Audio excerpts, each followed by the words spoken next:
Welcome to the Jeff Knows Inc. Entrepreneurial Show with your host, Jeff Lopes. We are live on the Jeff Knows Inc. podcast. I'm your host, Jeff Lopes. We've got a special guest from upstate New York. Am I correct there? Originally from Binghamton. There you go. Matt Hranek. Matt is a world traveler, got a couple books out, amazing Instagram feed. We got tons of things to talk about today. I'm so excited to have him on. Matt, say hello to our audience. Hi, everybody. I always start off by getting to the audience kind of know who our guests are. Just let's run down who you are and what you're kind of doing right now, kind of the 2020 Matt and where you are in your life. Well, the quick Matt Hranek elevator pitch resume is I have been in New York for the last 25 some years, mostly in, what got me here was photography, media, and the magazine business. I grew up in upstate New York, went to university in upstate New York, studied photography, and I just wanted to be around that world. So I found my way into New York, pursued photography. That led to starting this blog and then creating this television show and then eventually settling back into the magazine world at Condé Nast, where my wife was a creative director at Traveler. And that gave me a great opportunity to be more of a kind of content focused rather than production focused. And then as that kind of was disintegrating and digital was changing the landscape and the media landscape, we left to start our own magazines, and that was being William Brown Magazine, which was being supported by the kind of digital dialogue with Instagram. And that's where I am today, right now. And in the meantime, in between those two things, I wrote a watch book called A Man and His Watch, and now A Man and His Car is coming out. So, and the development of those ideas where it was about being exposed to all these great people and all these great stories that I met along the way of, working in the magazine world. So this is the kind of like residual content from that. But it's been a really fun journey, and I'm happy to be doing something that I really love. Which is the dream of every entrepreneur, right? To pursue your passion. The whole photography world, is that something as a young boy growing up in New York, something you always visualize yourself doing, or is something just as you got into university, it just became more of a passion? No, it was all my life. My father was a commercial artist, sign painter, very serious amateur photographer, and he had his own business, and he was just into gear. And I just remember him giving. Well, I always say like I was a lousy. I couldn't draw, right? I still can't draw, and I think my dad sensed that creative frustration and was like, hey, why don't you try this thing? And he gave me one of his old Pentax 35 millimeters. And I just fell in love with it. I mean, there was not a moment in high school, junior high school, there wasn't a camera on my neck. And then when I decided to go to university, I was like, I really want to pursue this in a more professional status. And, and so that's when I went to RIT and studied photography there. Yeah. So with the photography, were you always freelancing, or did you actually work for a magazine or anything at the beginning when you first started? Jeff, I've always said, like, I've never had a real job my entire life. I always was a freelancer, which also means that I lost my job every single day.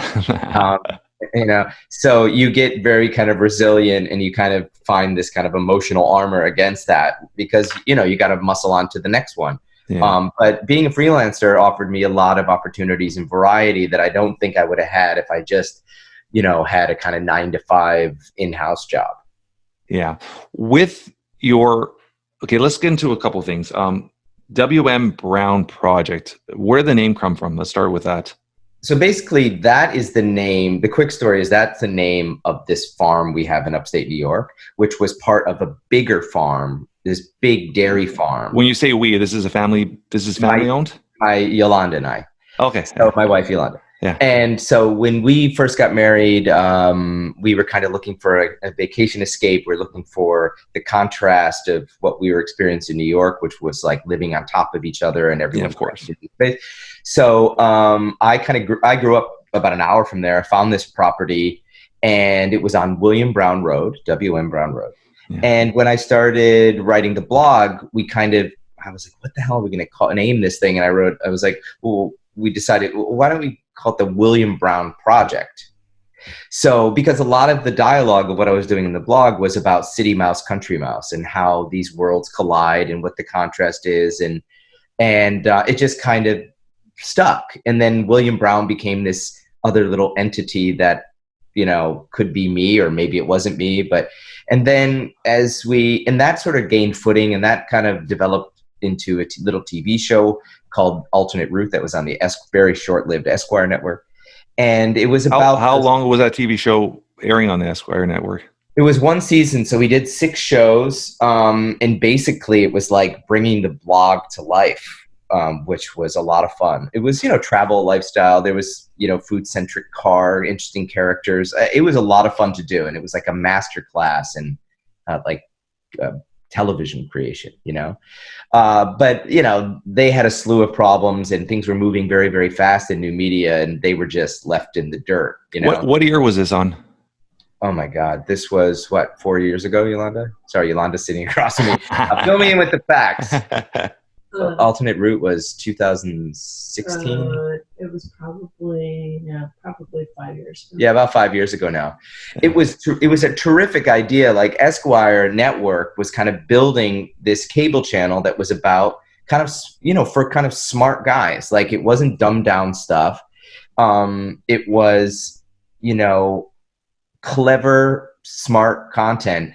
And then they realized that most people watching television want stupid, dumbed down content. Yeah. And it kind of fell apart. 7 years ago. It was almost 7 years ago now. But I thought we did a terrific job at it. And I thought the content was really clever and accessible and high-low. And I don't know, I had always taken inspiration from Jacques Pepin cooking shows and the early Bourdain stuff. And I was going to dive into that. When I first saw your Instagram feed, that was the first thing that popped in my head was, and he's obviously passed now, but I was a massive fan of Anthony. And that's just something it for some reason interacted and connected with myself when I saw your content. I found it very almost, it was on the same level, which I found it's more of an upscale, more of, like you said, more intellectual, more just, you have to understand it and to appreciate it. So did you find any inspiration from Anthony? Well, I mean, first of all, I'm very flattered that you make that comparison, because early on, I think when I first found No Reservation, of course I knew his restaurant Leal, Kitchen Confidential was a big impact on me. And because I love books about food, first of all. Yeah. Right? So, I pretty much only ever read like cookbook. I don't read any nonfiction. I don't read any fiction. It's mostly all nonfiction and cooking based. So when I first saw those shows, I was like, oh my God, that is so cool. Like a travel show that's about food, that's about, those relationships and contrasts. And so I would say, I had been influenced by television much earlier than that, with like cooking shows like Jacques Pepin and The Galloping Gourmet and Floyd on Food and all these kind of great characters that was basically reality non-scripted. But, 100%. Bourdain brought in a much more layers. And then, as we know, it became more politicized. And to be honest with you, like, I got bored when it got politicized. Like, yeah, I did at the end, got very politicized. Very much so. I went to him I go to television for distraction most of the time, unless I am watching news, which is then just depressing me. So, 100%. But anyway, there was a big influence, of course, in all that stuff. And I really enjoyed it. And I had this amazing production team who basically just let me do exactly what we wanted to do, which was a great gift. Yeah, 100%. So with the passion of food, is this something, the culinary world, did you study it at all? Or is this just something you're just picking up and learning on your own and stuff like that? Well, I grew up in a big Italian family on my mom's side. Like, my mom was one of 11, right? You cannot escape that in your DNA. Yeah. So I grew up, my uncle had 2 restaurants. My aunt had this amazing diner. I grew up in those places. And this is all in New York State? Yeah, all in Binghamton, New York, where I grew up. Yeah. Which was a big immigrant community there, right? There was mounds of Italians immigrated there after, in the 1920s, 1930s, and also a lot of Eastern Europeans. So, like, my last name is Czech. My father's family was like Slovak, Czech, Russian, Eastern European, and my mother's Italian. It was this great mash of cultures, and a lot of that culture was food focused. So it just, I don't know, it just became a part of me. Yeah. I want to dive into one thing. We're going to just, I apologize. We're going to be just jumping in where my mind goes and then ask you some questions. I'm a huge car guy, and I was on your website and I saw you were at the Le Mans, and that's something I've always wanted to experience. What was your experience there? How did that all start, that journey, and what was your experience there? Well, we were in France, spending the summer in France. We have a little house in the southwest of France, and we were kind of traveling around. We were in Paris, and I said, oh, the Le Mans Classic is going on right now, which is a collection of all the classic Le Mans cars. Yeah. Excuse me. And so we jumped on a train and took the train down to Le Mans. I remember it was like 150 degrees. It was like sunny. It was so hot, but it was so cool. It's just like, it feels like 10 square miles of like just classic race cars, like Jaguar E-types and Ferraris and old Bugattis. And you know, then they had these tents where they broke out all the eras of cars, so you could like go see the 1940s tent and the 1950s tent and it just was so amazing and very emotional there. Like it was pretty intense. And I mean, I have been to the Daytona, the 24 Hours of Daytona with modern cars. Yeah. And I've been to modern races, including F1, but there's something about those classic cars. The history behind them is amazing. I mean, you get really choked up when you see like a field of vintage Jaguars, like going down the tarmac, you know, it's great. It's great. Where's your passion with cars? I saw, that was one thing I threw a comment on you the other day. You had the 87 Porsche. Is this something you collect, or is it something? You know, I think when you're growing up, you know, there's a lot, like watches, like cars kind of tell a little bit of a story of how you see your life, who you are, how you present yourself, stuff like that. Yeah. You know, I grew up in upstate New York. Most of my cousins were driving muscle cars. Like there was always some like beater Firebird or Camaro. Like I think about those cars now. I was like, why didn't they hold on to those cars? Like it's the Camaro. Funny. You know, I'm going to jump in there quickly. When I was 16, I bought a 79 Camaro, and I was all into drag racing back then. I was 16, and when I got out of that little phase, I wanted to sell the car. My mom's like, you know, we got space and we got tons of space here. We'll just keep it here. And throughout the years, I just left it, didn't touch it. And married, I got 2 kids now, 14 and 12-year-old.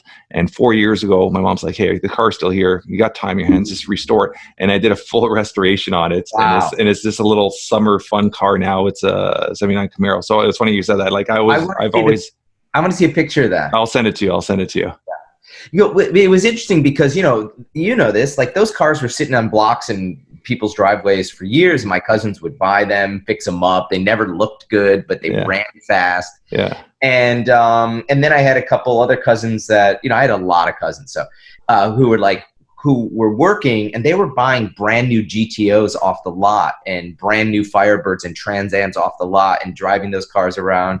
And I was just surrounded by that. My dad loved British sports cars, and he loved foreign cars. And I guess in the 80s, like I was a kid of the 80s, you know, I just gravitated to that 911. You know, I had a poster in my room. That was my dream car, you know, was that. And then about 20 years ago, this is the fast story, and you could read this in detail in the book, but Yolanda and I were, an ex-boyfriend of Yolanda loaned us that car, and we took the car from San Francisco and we drove it to Palm Springs and eloped in the car. And then a few years after that, I mean, that Porsche was kind of just disintegrating on the street in front of his house. And we were putting this deal together for some house project he was working on. And he was like, well, what do you want for this project? And I was like, I want that car. And he was like, really? Like the Targa roof was falling apart. There was mushrooms growing in the back seat because the car had been left outside. And he's like, really? You want the car? I said, yeah, that's what I want out of the deal. So I bought it. I got it from him, right? We did the trade. I kept it in San Francisco for a while because I had been working out there photographing for, you know, Pottery Barn and Williams Sonoma, and I was doing projects like that. So I kept the car, slowly brought it back up to speed. And then a few years after that, shipped it out east. And that was, I mean, that's 20 years ago. Yeah. Time flies, huh? Yeah, great. Yeah, I'm a Porsche guy. I've always, you know, you set goals for yourself, and when I was 18, I said, and it hasn't happened. Unfortunately, this life has just been hectic. But I always said my 40th birthday present would be a 911. And as every year, and my wife screams at me all the time. She goes, just buy. But I always say, okay, I got a little money aside. I'm going to buy a property. I keep investing, and I keep passing it. And my wife, it was funny because a couple of days ago, we just had this lecture. She goes, okay, when are you going to buy? Just buy it. Life's so short. You've been wanting it for so long, just buy it. So that's something over the next little while. I'll be picking one up, and nothing crazy, just like yours, like probably 90s and probably 997 or something like that, and just something to enjoy. Yeah, I mean, what I like about the slightly more modern air-cooled Porsches is that, like this 87 of mine, I haven't done a service on that car really in 20 years. And I just finally had the opportunity to work with a garage in upstate New York called Churchill Classics. And they were like, let's go over the car and let's see what it needs. And it was like little things, like some dried out shock bushings and some exhaust issues. But like, it really is a very reliable, they're very reliable cars. Yeah. They're enjoyable too. I always have one stinky, difficult car in rotation, even if it's a vintage truck or Jeep or 4x4, or we have this VW up there, and it's fun to like smell gasoline and have a mild breakdown and remind yourselves of this kind of analog mechanical world. Yeah. Are you a Jeep guy? I always loved Jeeps, and I bought years ago a 1946 Willys Jeep that beautiful. Some old timer found in a field and restored. And when it was restored, he was like, "What am I going to do with this now?" And we bought it, and we ran it around upstate at the farm for a while. But it was in really great shape, and I just was like, "Now let's flip it on for the next thing," kind of thing. Yeah. So. I'm currently driving a Jeep. I've had a Jeep for a few years now. They're enjoyable. They're fun. Great cars, yeah. Yeah, not the most comfortable rides, but they get you from A to B. But they're a fun little summer ride. Yeah. Magazine print. I was reading obviously on your website, and it's something it's pretty obvious. The print world is taking a hit over the last little decade or so. But I appreciate it. I love sitting down and just grabbing a magazine and feeling it in my hands, or even grabbing a book. We talk about this all the time with guests. I'm a type of person where I love reading. I love holding a book in my hands. I love grabbing a highlighter and highlighting parts of the book and going back and seeing passages in the book. And when I want to remind myself of something, your passion is obviously for the magazine. When did a magazine all start, and where's your vision for it? So the magazine basically started just over a year ago, and it was really in response to watching all these magazines that I cared so much about in the legacy world just disintegrating, falling apart. Mm-hmm. The printing was poor. There was no more emphasis on imagery. Like, it just got sloppy and commercial and was pandering to advertisers and And then also there was this idea that, like, where was that one magazine that spoke to every version of myself, that talked about cars, talked about food, travel, and style, not fashion, but about style and interesting characters, blah, blah, blah. Well, it didn't exist under one roof, so we decided to make that. And I was so lucky to have Yolanda around.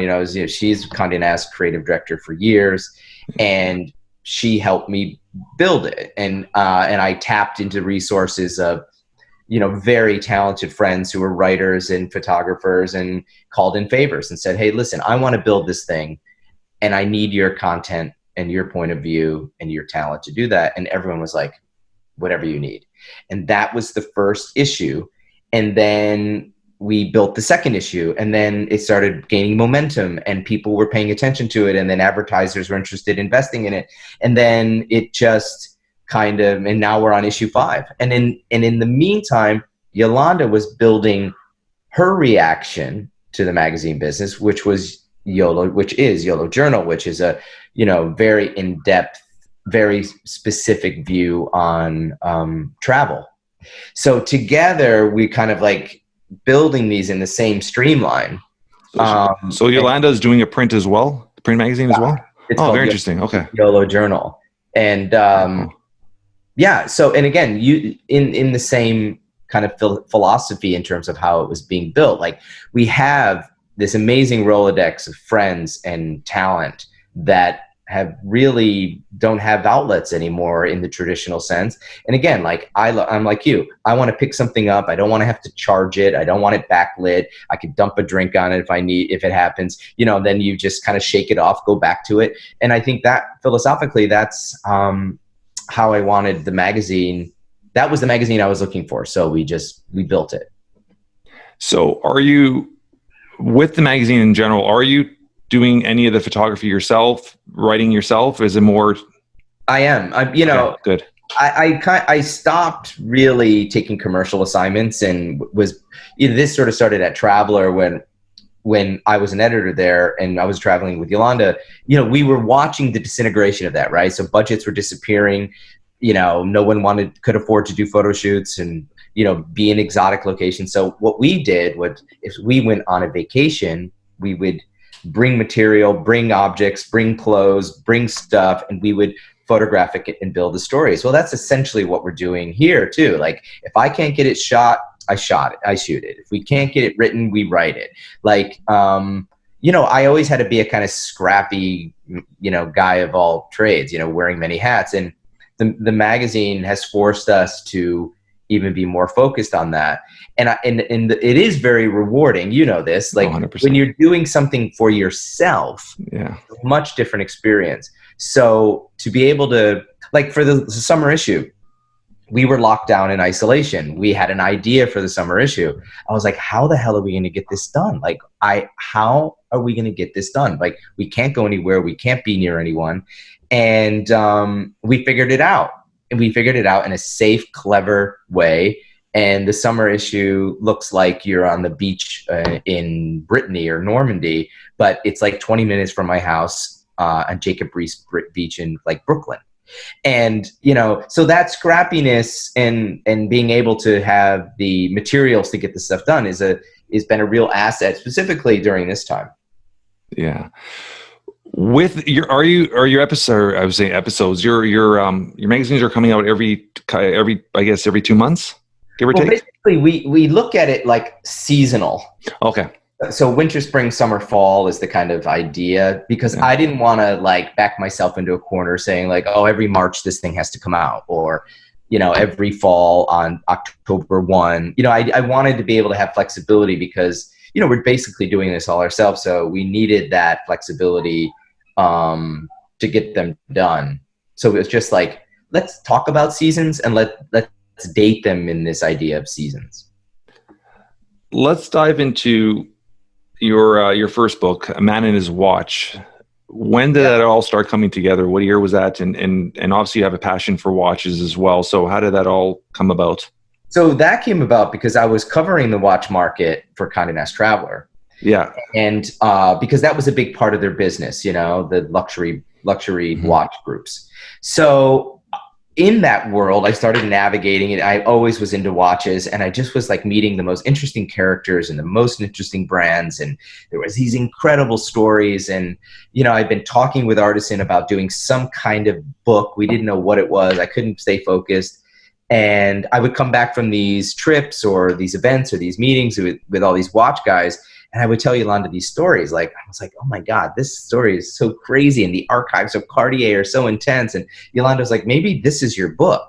And I was like, yeah, maybe that is the book. So I teamed up with a very good photographer friend of mine, Steve Lewis, who's a still life photographer. I knew I couldn't execute it like he could. We shot a little test. We built the idea. And then I approached the publisher and I said, listen, I want to do this watch book. And they said, no way. We're not doing a watch book. We already turned that project down. We're not interested in a watch book. I said, but it's not a watch book. It's a story book.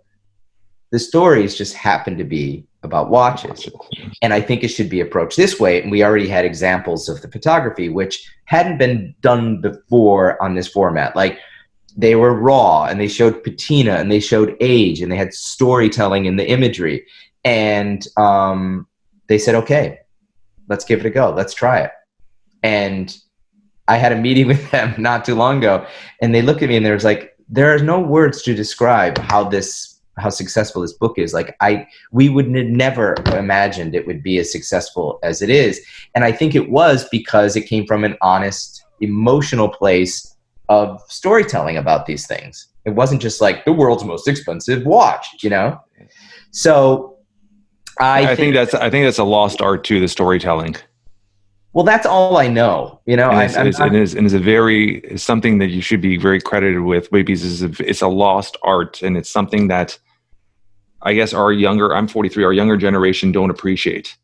They want everything now. They don't want to hear the history of it. They just want to know it and get it in their hands. So understanding the history of something is something that a lot of people have kind of lost, and I appreciate. So I appreciate what you've done with that. Yeah, I mean, I always loved I grew up in a big family with a lot of interesting characters, and a lot of the time I just shut your mouth, keep your head down, and listen. Yeah. And I always appreciated a great storyteller, and I think that made me pay attention to those people who had good stories to tell. When did the book come out? What year? A Man and His Watch came out 2 years ago. Okay. A Man and His Car is your new project. Has that been released yet, or is that still in print? No, but you want to see something? Yeah. Yeah, Chief Rubber. I love it. That's the cover. So love it. So this is the mock-up of the sleeve. Beautiful. So we did it in lead. It's even your that's very similar to your first one, right? Yeah, we kind of wanted to package them together. Yeah, like keep the formats the same. We changed the materials. Like I wanted this to be, more tactile, and I wanted it to be more car-like. So the idea was like, can we have like a leather a sleeve, and can the letters be slightly bright like chrome? And so we found this like amazing vegetable leather and this kind of slightly more bright foil print on it. But the idea is that they kind of work together as a team, and I've been working on this thing for almost 2 years now. So these are stories you've obviously accumulated over the years, friends, or just are these actually associates, friends, or just people you've worked with in the industry? Well, it was the same approach as the watch book, which is again was like, what is this emotional connection we have to cars? Like, what is this storytelling? What is the personal journey with these things, and what do they say about us? And so I knew I had a wish list of people that I wanted to talk to. There are some carryovers from watch to car, because those kind of characters are intertwined. 100%, yeah. And then again, like running into stories, going to archives, approaching brands and saying, like, approaching a company like Ford and saying, like, the world changed. Henry Ford produced the first car. Like, that changed the course of the world, and that changed manufacturing. And they had and so the book, in essence, is sort of my vision, my personal point of view of how cars affected my life. Because the reality is, this, I missed 150,000 stories, I'm sure, but we had to cap it on something, and we had to find a lane. And so this is my kind of, my edit of things of cars that made impressions on me as I kind of grew up. Is it like you said, so you have a little of everything, a little American muscle in there, a little European in there? Yeah. Little muscle, European stuff, weird, obscure, nutty, crazy 4x4 stuff, classic Land Rovers. We have multi-gazillion-dollar cars in there, and then like a 2,000 euro Fiat Panda, it's just like but I would say the consistent thread is the passion that the people that own these cars and are around these cars. And I don't care if it's a, $2 million Bugatti or the Fiat Panda, the connection is the same. Yeah. 100%. When is your hope release date for this book? It'll be out in October. So just before Christmas, perfect timing. Yeah. And it's at the printer right now. We've just been, in the final design stages. Also through this period that we're all separated, like, it was a real challenge art directors, production teams, all like FedExing stuff all over the country and then having it to the printer. But it's on track. It'll be out in October. Let's dive into that pandemic in New York. You guys got hit pretty hard and getting a little relapse again, I guess, right through the US. Where's your mindset with that all? I mean, it's been, the isolating, the beginning of all of this, I actually took in stride in a really great way because that house that we built in upstate New York, William Brown Farm, like the whole point of that house and that place was to be isolated. That was always my fantasy of that place, was to be away from people and the craziness of the city. And how many acres you guys have up there? Like 130 acres.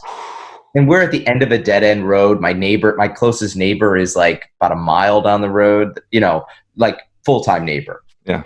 And, we are set up there. Like we have like chest freezers and great pantry and, plenty of toilet paper and like, and it's a very well, the big challenge for us up there was we had, crap for Wi-Fi up there. Yeah. So that was the biggest challenge for me. But in terms of being away and navigating all of this there, I really found it to be a very inspiring time. And, cooked a lot, kept food journals, started creating these little drink videos, trying to find the folly and the kind of silver lining in all this, and be optimistic was really my objective. With Instagram, you've taken like that is that your persona? Is that you? Is it more of a, how do you explain it? But their persona, is it something you're trying to create as a character? Is that actually you every day? How do you perceive that? I mean, I'm sure you've been asked this before. Unfortunately, it is the reality of who I am. Like, okay. I'm always been that kid. I don't think, come on. Instagram frames a very specific world. Like 100%. I'm showing you the best version of everything in my life. I'm not wasting your time. Like, yeah. Instagram for me should be fun and folly and full stop. That's it. So, but no, it's really me. Like it's a version of myself, but I always loved, even when I was a kid, I used to do like fake cooking shows and pretend I had a TV audience. Yeah. And now I actually have a kind of TV audience. You do. That's all that kind of, yeah. It's been fun. And I think it's been really well received. And I'm very fortunate that, negativity is at a real low on my engagement on Instagram, and I actually really enjoy the engagement in the community and the dialogue with people, and how all over the world we find this commonality and this common thread of likes, and I really love that. I think it's a great tool to get your message out, and a great tool to kind of meet like-minded people. Yeah, and it's a great way to obviously advertise yourself, right? In a way, you're letting people know who you are, and it all falls together with your books and your lifestyle and your publication and all that stuff. So it all works hand in hand, right? And you got some, and obviously with your background in photography, your imagery is amazing. Your video quality is good. So it's a good experience for somebody to watch. Like and you know how it is with social media, you get lost. You could literally spend hours just watching videos. And the other day I was just going through, just trying to learn a bit more about you. And I'm just watching your videos, and I'm watching the next video, and I'm watching the next video. And they're entertaining. And that's why I was asking you, is this actually you? Is it more of a persona you're trying to create? But I love it. You're doing really well with it. So congratulations on that aspect of it. Thank you. With your books, like I said, they go hand in hand. Is this something that you're going to try to continue on the next thing? Do you have any more ideas, or something that you want to say, hey, I want to bring it up to 4 or 5 different, like man and his dog? Like, is there something? These first 2, I think, were very easy for me because they both selfishly start with a very specific personal story. Mm-hmm. my personal watch story, then my car story. And I have very, very lovely, smart, supportive publishers at Artisan, and we've been thinking about it. What is the third one? The third one is like all over the place, and then you have to sort of think about, do you need a third one? Visually, how do we respond if we do a man and his drink? Like, does the world need that? Like, you know what I mean? So right now I'm focusing on man and his car, and then we're just got to see organically if something else happens. And if it stops here with these two, I feel really good that these were very kind of strong points of view, which I think you need. I think you need 100%. A strong point of view with it, or it just is kind of flat and kind of gets boring. Like, if I'm not, I'll tell you this about me. Like, if I'm not 100% into the idea, like if I can't completely digest it and be a part of it. If the passion's not there. If the passion's not there, I just fall flat.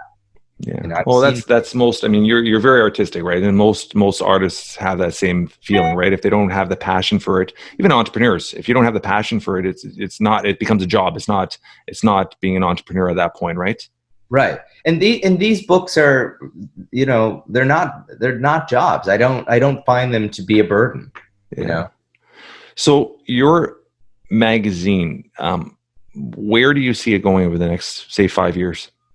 You know, I feel, and I think Yolanda feels the same way about her magazine, is that, you know, they become this format for other things. So this is the base. This is the starting point for bigger dialogues. And I think those dialogues are like brand engagement and brand collaborations and this idea of this lifestyle that if you want to kind of get on board and kind of ride that train, like we want to include all of you. Like, we love this idea of building community and family under an idea of this inclusive idea, not that we're, you know, putting up walls of exclusivity. This is about, like, how do we all, you know, move forward together in a successful way. And I've been really lucky straight away to have, you know, the first brands to be attracted to the magazine were brands that I was already in love with. So for them to be like, how do we work together? And I'm like, oh, this is easy, because I've already been a fan. And I love the collaboration process, and I love the idea of, like, messaging, you know, building brand messaging together for a specific audience. You know, William Brown never had it. I never needed it to be everything for everybody. It needs to be just this thing for a reasonably niche group of people. And I think that kind of audience focus is, I think, what a lot of brands are interested in now. I know what it is, but tell the audience, what is your target audience with the magazine? So I would say it's definitely skews men. Mm-hmm. And I would say it's like, you know, 8 to 80. You know, like I really, and I think it's, I don't think it's a specific socioeconomic group.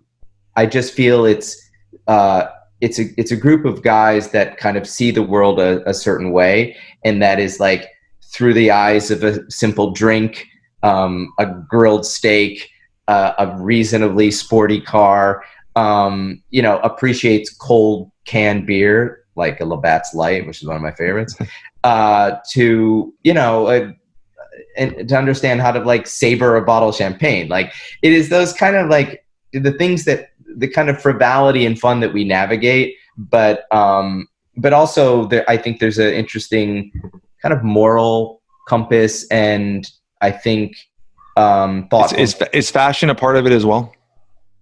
I think I always appreciated men who had great style. Okay. And I don't think that was dependent on current trends. So when I think of fashion, I think fashion is current trend. When I think style, I think about, I don't know, that hip hop kid in the subway that has put together a kind of amazing group of color and style, and bringing in urban influences, as well as, like, the old Milanese Italian taxi driver who somehow could wear, like, a cardigan and a fishing vest and like look like the coolest guy you've ever seen. Like, or like my dad who basically went to work in like Levi's and boots and a Barracuda jacket, like dressed on the weekends in like Harris tweed and, you know, Sanders boots and a mock turtleneck, like it was just, I like guys that have navigated and found their stride with their own style. And you know, and that could be a V-neck white t-shirt and a pair of jeans. Like, but I think style comes with confidence, and that's confidence in yourself more than anything else. I love that. I love how you brought that up. I years back, and that's where my navigated to watch. I have a huge watch collection myself, and a gentleman, we had a like almost like a board meeting. This is, God, I was probably at 22, 23. So you're looking almost 20 years ago.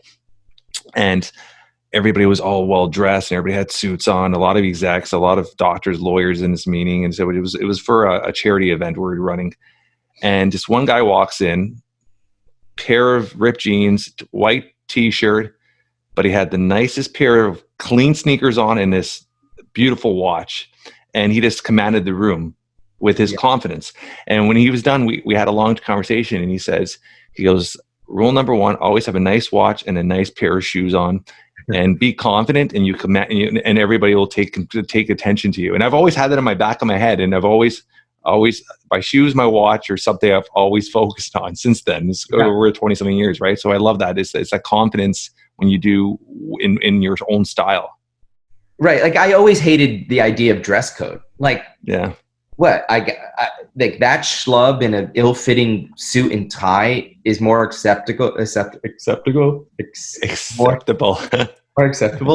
than like me in a pair of like, you know, vintage 501s, loafers, and a, you know, cashmere turtleneck and a tweed jacket. Like, what are we talking about? Let's talk about discretion and how, you know, people are presenting themselves. Let's not like just create these kind of cookie cutter rules about stuff.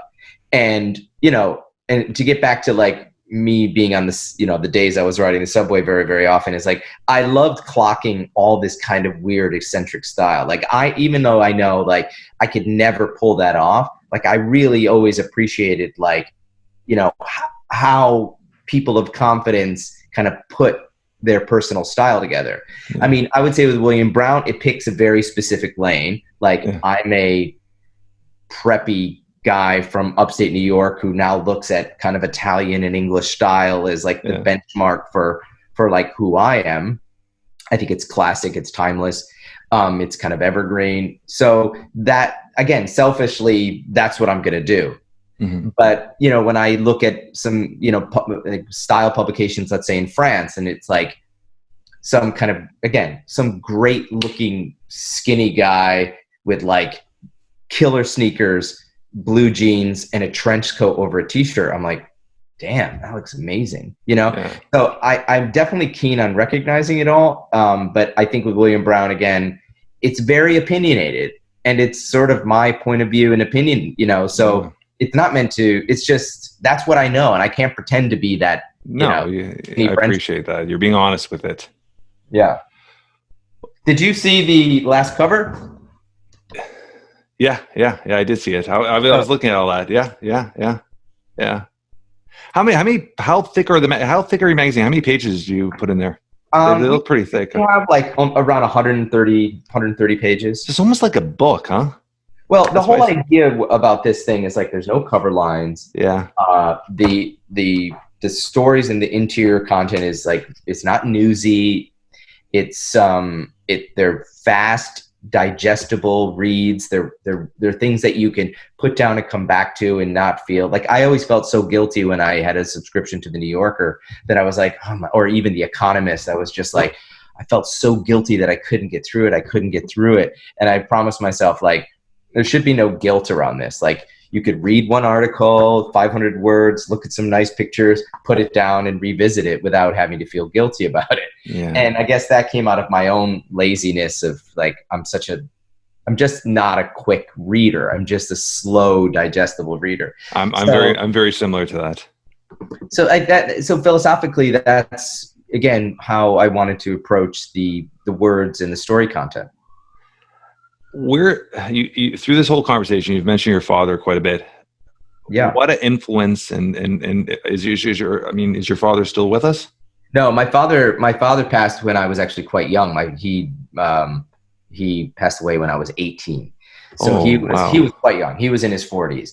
But he made a very, very big impression on me in terms of how he pursued his life, his career, how he styled himself, how he drove, how he parented, how he was a husband, like that. There was a very deep impression that I had at a young age. So I feel that, sure, I was robbed of that, but I think there was such an intense impression at a young age that, it stays with me quite. Yeah, there a lot of it molded who you are as a man.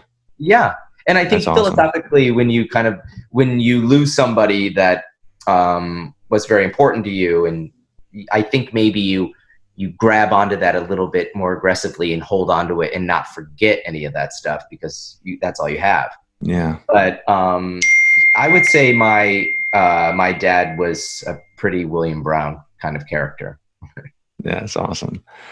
I always ask all our guests a question, and I'm going to run it through you and just give a raw answer. If you were to pass away today, how would you want to be described in a few words by your closest friends? Enthusiastic, kind, sensitive, funny, irreverent, and available. Available. Okay. That's very good. And watches. What's your favorite watch?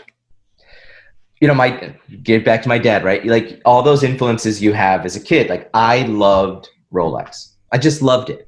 Yeah. I loved that period when I was growing up. It's a sense of stature too, right?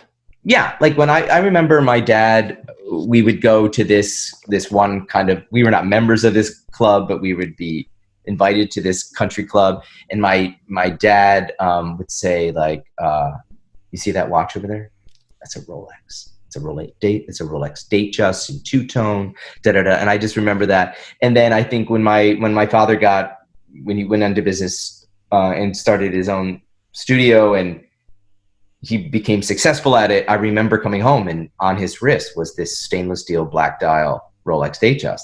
And before that, it was like a plastic pulsar, And I was like, what is that? And he was like, it's Rolex, And, I like that how Rolex designed watches for purpose, and like the Submariner really was for divers, and the GMT was for airline pilots.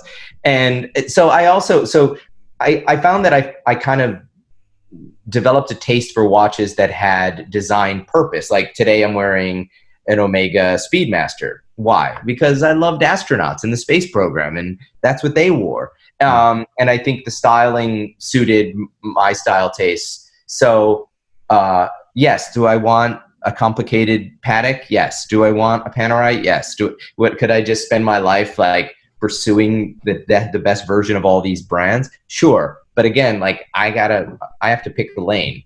Yeah. What about vehicles, cars?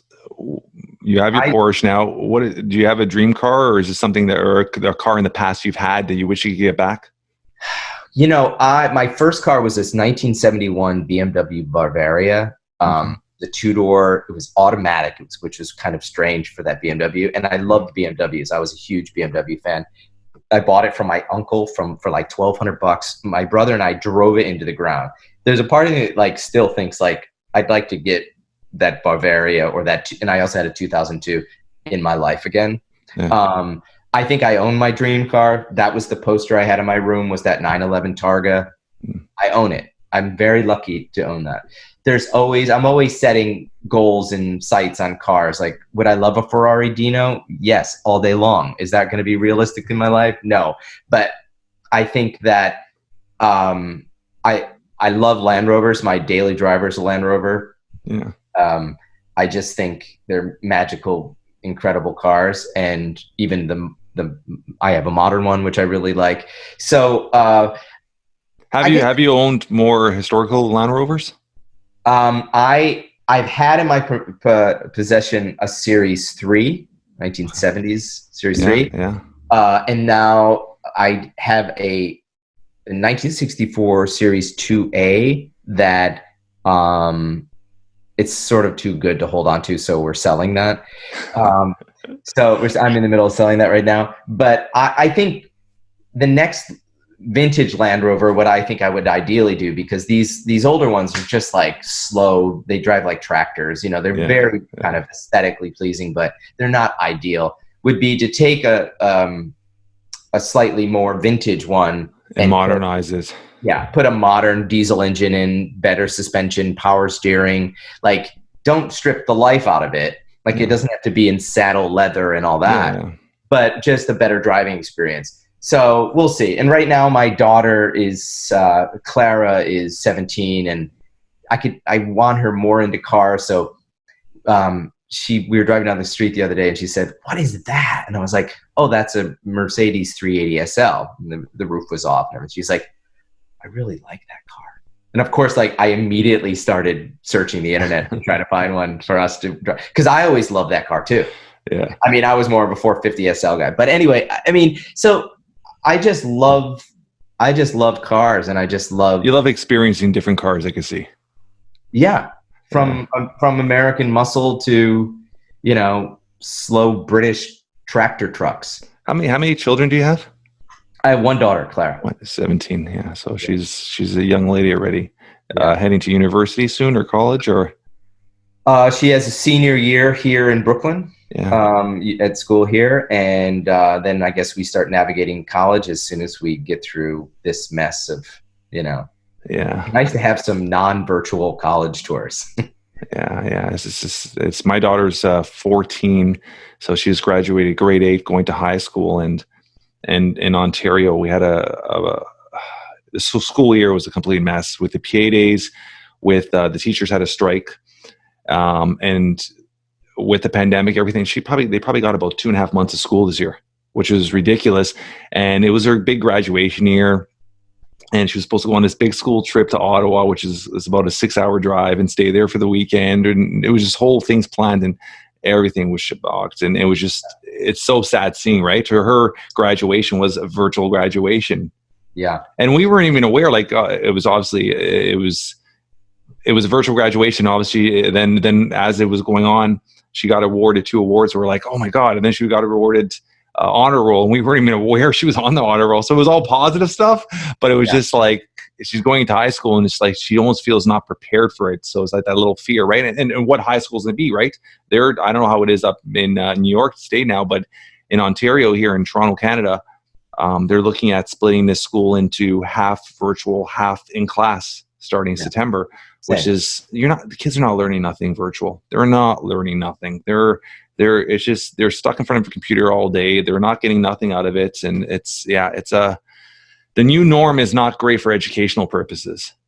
No. And I also think, you know, without having to dwell on this, because it becomes exhausting, is that, you know, we're these kind of pack animals, right? We are a social pack species. Yeah. And I miss that interaction. I moved to New York for the inspiration and to be surrounded by that energy that inspired me through other people and contact with other people.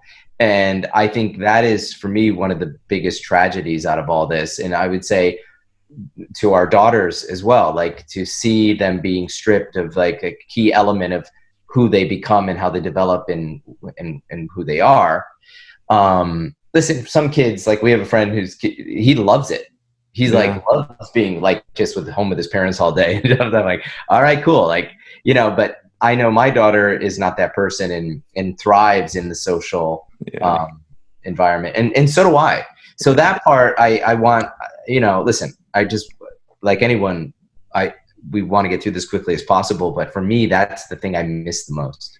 Yeah. With work, do you have an actual studio or an office you work out of, or is it more home-based always? Well, you know, we built this office last November, and it was meant to be this kind of incubator space, right? Yeah. This kind of place where we had events, where we had trunk shows and brought in, new businesses and had conversations with people. And it was a place in Manhattan in the West Village where we could meet face to face with people. And then of course that's all gone away, and we don't know when that's going to be up and running again. And so we dismantled that office this summer. I said, listen, we need to pull out of that, step back.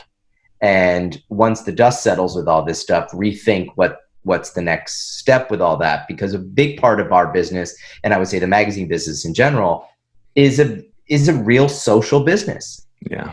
And it's about face to face. It's about group engagement, and if the fact that we can't have that right now, we just decided to let's be smart, let's divest in that, and get back to the kitchen table for a little bit.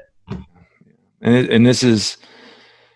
It's going to be the new norm. A lot of office buildings over the last 3 months, a lot of people, like my wife, has worked from home. She set up a home office. She's been working from home for 3 months now. And there's really no need to go back to the office, especially when you have everything set up at home. So it's going to change the way a lot of people interact, a lot of people socialize. So, and especially like you, that socialization is needed. So it's just to have to rethink, I guess, the easy way to rethink how the new norm changes everything, right? Well, I think that was the power of Instagram. We looked and we saw this engagement that, people were looking to be connected to other people. Mm-hmm. And that's I was saying to Yolanda, I noticed that as things started opening, you saw the engagement decline a little bit on the Instagram, right? But before, it was just infectious. People were just like, give me more. We want to see what you're doing. Where are you? Let's create this dialogue. And you could just tell that we all needed each other. Yeah. We needed escape, or we needed advice, or my friend, Leno was doing these little cooking videos that were so amazing, and that's how we socialized. Does your wife Yolanda have a social media presence too? Does she heavily have her own site to push her magazine as well? Yeah, so it's she has her personal Instagram, which is at Yolanda Edwards. Okay. And then it's at YOLO Journal. YOLO Journal. Okay. And that she's feverishly Instagramming. she's probably listening to me, so I'll say it. She's very good at it, and it's an art. It's an art, and it's constantly changing, and you're and there's so much content, so much millions and millions of individuals trying to get people's attention. So it's so hard to grasp that attention, like you said, and you have to be constantly change. Like a business, you constantly change, you're constantly modifying, you're constantly working to get that engagement. It's a job. It's a full-time job. Well, it'd be easier if I had an amazing set of abs, and I could just post just pictures of me shirtless, but that isn't going to happen. But that's a huge gimmick, right? It's a huge part of Instagram where you got individuals, female, male, that are attractive, but is that really a true following? Are they really engaged, or it's just people liking it, right? So it's then the engagement part of it. I think what you're building is more raw, more real, right? It's something that people want to see and learn how to do a drink, or which is you're offering real engagement, not just a simple picture of look at my rear and but that's what a huge part of social media is, right? I know. And it's people have created quote unquote careers based on butt cheeks. Yeah. 100%. 100%. That, I don't know. That's not the lane that I picked to follow or go down, or I'm a strong believer in is you pick your lane, like you said, and you just constantly just keep working, and it just grows. Let it organically grow, and you start building this audience, and that audience grows. Last question I'm going to have for you. I don't want to take too much more of your time, Matt. With everything you're building right now, would TV be something you would look into again? I love the moving image. I love doing that TV. There's been some interest now with Man at His Car. Is there a potential to develop that? into a series. I think how we look at moving image has changed dramatically since I grew up with television. And I even think the failings of Esquire was that they forgot that it was this device that was the future of how people saw moving image. They had so much momentum for a little while, but they were on an old school format, you know, and it was difficult to find, and people don't have cable television anymore. Very few people do. And so like, I think, yes, the short answer is I've always appreciated and enjoyed the moving image, and walking away and learning so much from doing that show. I thought was really inspiring. And I think there is a deficit of good quality stuff. I think there's, you know, and I think Netflix is a great example of the reaction to that. Yeah. Based, you know, rather than just like regular kind of legacy television. But I really enjoy doing it. I like bringing the storytelling to life, you know, bringing it off the page and into that. So yeah, if the opportunity was there, I would be all over it. How's your thoughts on the Jay Leno show? On Jay Leno? The Jay Leno show, the car show he has. So I've only seen it a couple times, but I'll tell you this. I met Jay and interviewed him for the book. Oh, you did? Yeah. Okay. And not only is his car collection just one of the most spectacular. Oh, it's incredible. It's insane. He is really, truly one of the nicest, funniest guys I've ever met in my life. I recorded all of my interviews on the iPhone. Yeah. And I am laughing like my ass off during his story, which is so great. And I never really had that connection to him before. Yeah. But I think he's an incredibly generous and funny guy. And his story is one of my favorite in the book. And I had not heard that story before. So I hope it's a fresh story for a lot of Jay fans. He's so passionate about his cars. It's insane. And it's something where it's not something where it just started. This is something he's had forever. You hear his stories, which is incredible. I love it. Yeah. That's interesting. That's a big name you have in your book too, right? Yeah, that was a real. I mean, it's such a pleasure to have that. You got to kiss the Jay Leno ring in the car world, you know? Yeah. And the fact that he allowed me into that world for whatever that afternoon was very special. So it was an in-person interview? Yeah, I was in LA. I went in his garage and we chose the car. So as you actually went into his garage, you saw all the cars you got a tour of his place. Dude, I was let to roam around by myself in there. So he's got how many cars in there? Over 200 cars, huh? I know. It's like a football field. It's like a hangar. Yeah. And, and he's like, hey, do you want to take a ride in a steam engine car? And I'm like, yeah, well, yeah. So it was pretty special. And in general, all the people that let me into their little world to talk about the thing that was so intimate to them, that's a very, very special. Who was your favorite story in your whole book? Listen, I think the Jay Leno one is great. I think the Ralph Lauren one is great. I think Ralph Lauren, yeah. He's a car guy too, huh? Car guy. Ed Burns, actor director. Yeah. His muscle car story as a kid growing up on Long Island is epic. My buddy Paolo, who's a car, he's a professor of media and car and design, and his favorite car is the Fiat Panda, 30 horsepower Fiat Panda. And, I traveled to Italy to photograph that thing. And, my friend Alexander Kraft, who has these crazy customized Range Rovers and Ferraris. And, again, the common thread to the story is that a passion and love for cars. Yeah. Right. Yeah. I'm excited. This has been an absolute pleasure having you on, Matt. Thank you for taking the time out of your schedule, your busy schedule, to be on the show. And hopefully, when your book comes out, maybe we can get you back on and talk a bit more. A bit more about your book.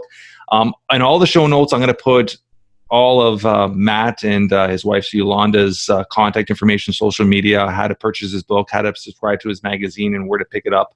And this has been an absolute pleasure getting to know you and diving into who you are and your little history and your story. So I appreciate that. Do you want to say bye to everyone?